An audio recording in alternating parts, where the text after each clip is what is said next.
How's it going, everybody? Here with part 2 of ranking my PlayStation games. This is going to be 25 to 17. So it's getting a little hard, I'll admit, to rank these things. You know, I'm kind of torn between putting games in certain spots. Like the first group I kind of knew is now starting to get hard. It's going to get really hard with my top 10. Like I know my top 10 games, but it's going to be hard placing them in order. But let me start off here with number 25. Sacred 2 Fallen Angel. This is a cool game. It's kind of like Baldur's Gate, those type of games with the view. It's long as hell. It's like 1,000,000 quests. It was 600, like about 600 quests. It says here.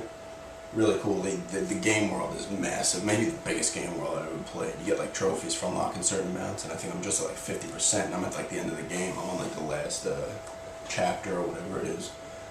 But you can go back and forth through portals to other areas, which is cool. Pretty cool combat in there. You get a lot of enemies that coming at you at certain points. Not much slowdown. This is a really cool game. Check it out if you're into those kind of games. Sacred 2 Fallen Angel.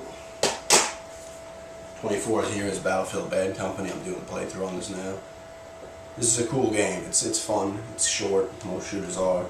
You have all the characters. Your character and the other 3 guys all have, you know, they have good banter between each other. It's kind of funny.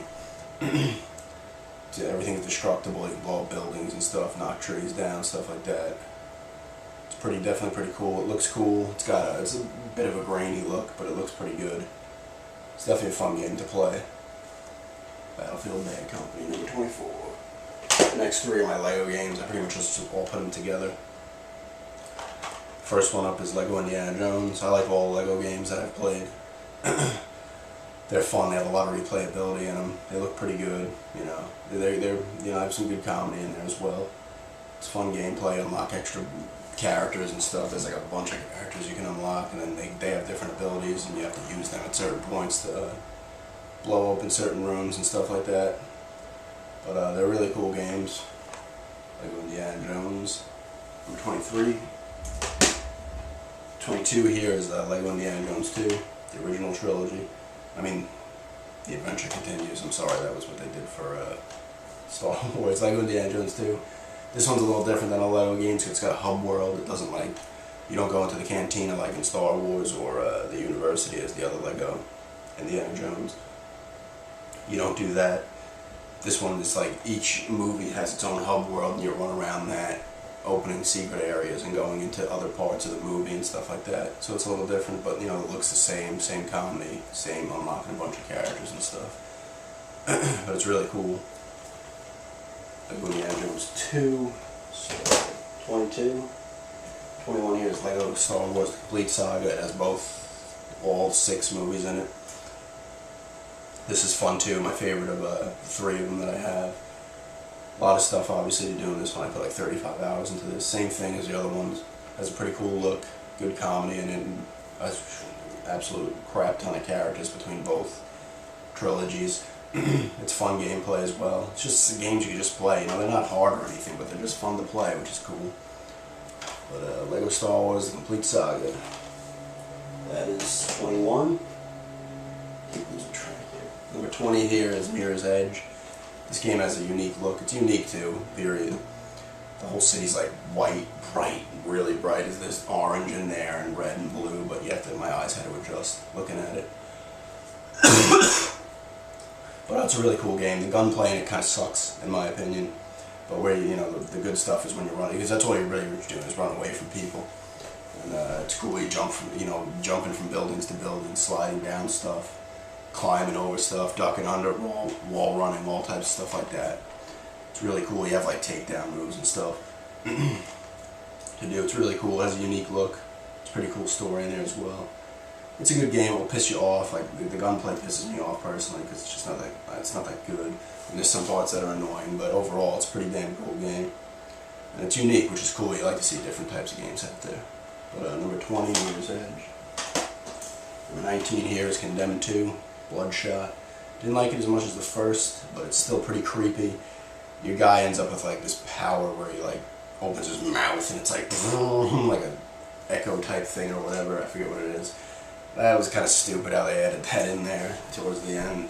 But it's still a pretty creepy game. The hand-to-hand combat is second to none in these games, except maybe the other game that has that really good is Escape from Butcher Bay on the original Xbox, but it actually feels like you're hitting people, you know, with the pipes and your fists and stuff. It's cool. Like I said, it's pretty creepy. It looks pretty good. A lot of cursing in this game, but it's a pretty cool game. Not as good as the first, but still really cool.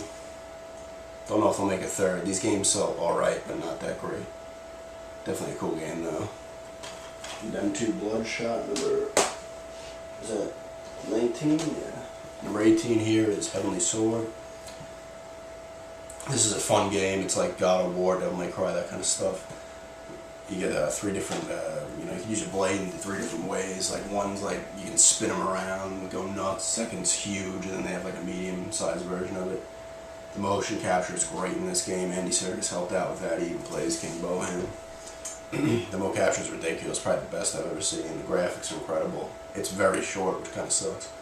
Probably only takes about 5 hours to beat. But the combat is very fun. Cool environments. Everything looks great in this game. Definitely cool. Later on, she gets like really strong, and you're like smacking a bunch of guys around at once. It's pretty cool. There's some pretty good funny moments between the bad guys too during the cutscenes. But it's a really cool game. Heavenly Sword. That's 18. And 17 here. It's my most recent game. I'm almost done with it. I got 1 chapter left. But Resistance 2. This game's cool. At first I was kind of like the first one I enjoyed. It was the first game I got for the system. But this one I was kind of like, I don't know. But then I started to really play it, and you get some intense, really good shootouts. Like they are relentless throwing the enemies at you. Some really good shootouts in here. The bosses are gigantic. Like the one, you have the Kraken. I think it's the Kraken they call it, or something like that. And they have that one. They have there's a giant robot in the first level, and there's like a spider type, scorpion type thing in one level, and in the Chicago one there's a giant thing which you fight. You gotta shoot with rockets, and he like smacks you around, and you keep going and stuff like that. It's really cool. It looks pretty good. At first you're kind of like, but then you start to look at the environments, and it's a really good looking game. All cool weapons as always with Insomniac games, especially the Chimera weapons are cool. They have like the hedgehog grenade. It's kind of like if you ever seen a racer, Arnold Schwarzenegger, that guy throws that thing in there and it like bursts and little spikes come out. It's kind of like that. The bullseye, you like mark a guy and you could like hide behind cover and the bullets will seek him out. The auger, you can put up a shield in front of yourself and it shoots through walls and stuff like that. They have a lot of cool weapons. The Chimera have all the cool weapons. I mean, the good guys do too. Like they have it's like a nuclear type weapon that shoots out this beam. It's definitely pretty cool. I can tell it's kind of short, but whatever. I haven't tried out the multiplayer on it yet, but number 17, Resistance 2, really cool. It's cheap now. Right now it's on sale for $13.50 at GameStop used. But that's 25 to 17, and hopefully I'll put up part 3 tomorrow or Thursday, because I'm really getting into like the thought process of where to put these games and what order. But thanks everybody for checking it out, and have a good day.